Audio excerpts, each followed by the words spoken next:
बिस्मिल्लाहिर्रहमानिर्रहीम। आज का जो मेरा टॉपिक है वो है हेलिकोबैक्टर पाइलोरी। मेरा नाम है मोहम्मद काशिफ़ और मेरा रजिस्ट्रेशन नंबर है MLT 12021-2038। चलते हैं टॉपिक की तरफ। Helicobacter pylori. Helicobacter pylori, also called H. pylori, it is a bacterium responsible for causing most stomach and duodenal ulcer in many cases of stomach inflammation. In simple words, Helicobacter pylori मतलब H. Pylori हमारे पास bacteria है जो कि हमारे पास responsible होता है for causing ulcers which is duodenal ulcer, stomach ulcer, etc. H. pylori present 95 to 98% of patients with duodenal ulcer and 60 to 90% of patients with gastric ulcers. H. pylori is a type of gram-negative bacteria. H. pylori हमारे पास एक type of gram negative bacteria है. H. pylori spiral and rod shape. ये हमारे पास spiral और rod shape है. H. pylori is micro aerophilic. Micro aerophilic का मतलब होता है कि इस बैक्टीरिया को बहुत कम ऑक्सीजन चाहिए होता है स्टमक में सरवाइव करने के लिए. जब H. pylori हमारे स्टमक में इम्प्लांट हो जाए तो इसके बाद ये ख़ुद को कोलोनाइज करते हैं स्टमक में और फिर स्टमक में हमारे साथ स्वेलिंग आ जाती है. इसके साइन एंड सिम्टम्स हमारे पास जिसमें पहले नंबर पे आता है डल पेन इन बेली. पेट के एरिया में हमारे पास पेन होता है, बर्निंग पेन इन बेली. और तीसरे नंबर पे आता है heart burn, difficulty in breathing, black stool colour. Stomach से जब भी ब्लीडिंग होती है और वो स्टूल में हमारे पास आ जाती है तो स्टूल तक आते हुए काफ़ी टाइम लग जाता है क्योंकि हमारे पास हेमोग्लोबिन की ब्रेकडाउन हो जाती है और mostly colour of stool is black. Blood in vomit में हमारे पास ब्लड आ जाता है. शार्प स्टमक पेन, स्टमक में हमारे पास शदीद किस्म का दर्द होता है. ब्लूटिंग क्या होता है? जिस पेशेंट को H. pylori का इन्फेक्शन होता है तो अक्सर उसको ये मसला होता है कि जब वो खाना खाता है तो उसका पेट फूल हो जाता है. तो it is just because of H. pylori. Feeling very tired for no reason, बग़ैर किसी वजह के वो थकान महसूस करता है. डेजीनेस, सर का चकराना, फेंटिंग, बेहोशी, वेट लॉस ऑफ एपेटाइट, भूख का न लगना, नौजिया और वॉमिटिंग हमारे पास साइन एंड सिम्टम थे. इसके बाद हम बढ़ते हैं डायग्नोसिस की तरफ कि इसकी डायग्नोसिस क्या है.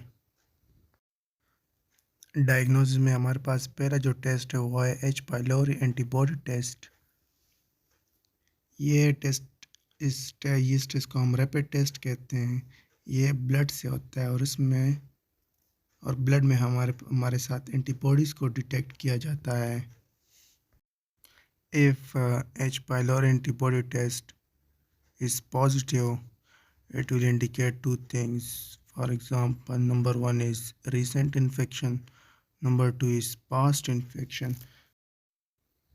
जो लोग H. pylori antibody test first time करते हैं और उनका अगर पॉजिटिव आ रहा है तो इसका मतलब है कि ये जो इन्फेक्शन है वो रीसेंट है, मतलब एक्टिव इन्फेक्शन है, अभी भी इन्फेक्शन हुआ है. लेकिन अगर जो लोग ट्रीटमेंट के बाद ये टेस्ट अब परफॉर्म करते हैं तो उसका मतलब ये इन्फेक्शन जो है ये रिसेंट नहीं है बल्कि पास्ट इन्फेक्शन है.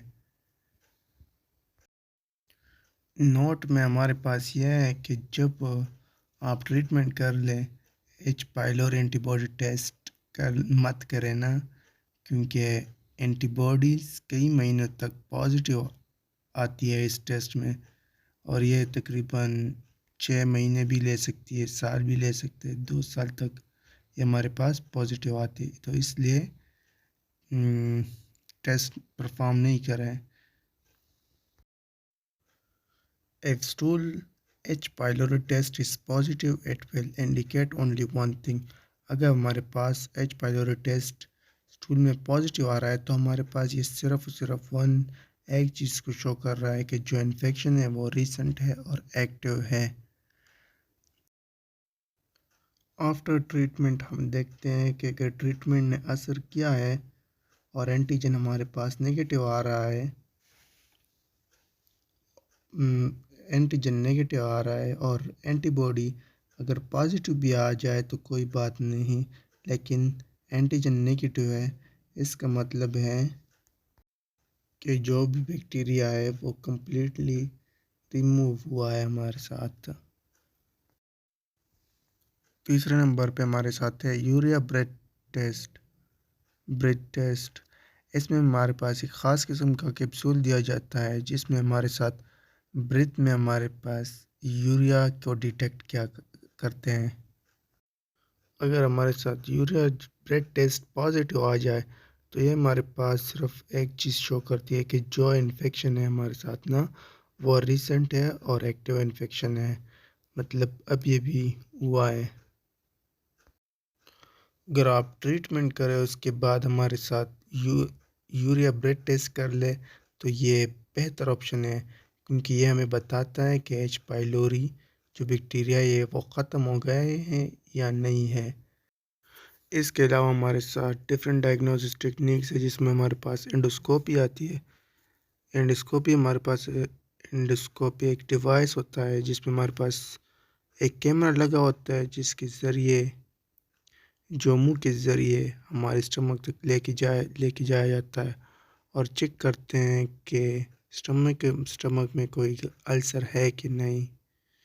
तो बाज़ औक़ात ये भी किया जाता है।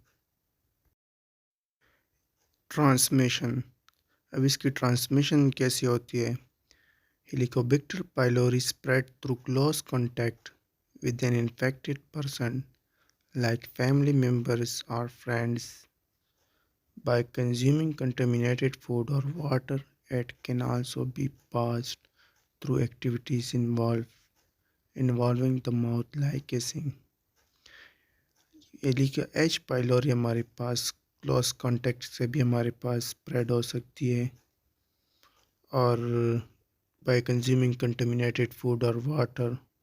और इसके अलावा स्ट्रक्चर ऑफ एच पाइलोरी, इसमें पहले हमारे पास सेल वॉल आता है।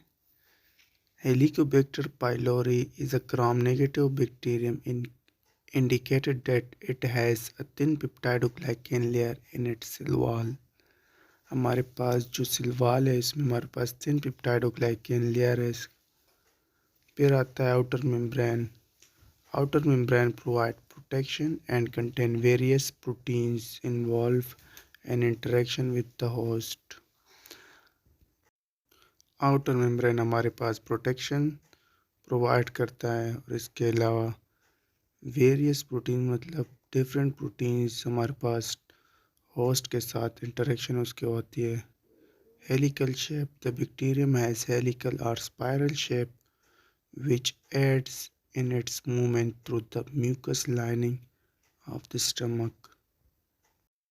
बैक्टीरियम का हमारे पास हेलिकल और स्पाइरल शेप होता है, और इसके अलावा ये हेल्प करता है, मदद करता है मूवमेंट में इसकी through the mucus lining of the stomach. Flagella, Helicobacter pylori is highly motile due to the presence of multiple flagella। Helicobacter pylori हमारे पास हाईली मोटाइल होता है because of multiple presence of multiple flagella। This motility allowed it to navigate through the stomach environment। Corkscrew-shaped cilia, the surface of the bacterium is covered with corkscrew-shaped structure called cilia। These structure assist in penetrating the mucous layer of the stomach। Adhesion proteins, the bacterium has adhesion proteins on its surface facilitating the attachment to gastric epithelial cells. This adhesion is crucial for its colonization and pathogenicity. Urease enzyme. One distinctive feature is the presence of urease, an enzyme that help Helicobacter pylori to survive in acidic environment of the stomach by breaking down urea into ammonia and carbon dioxide.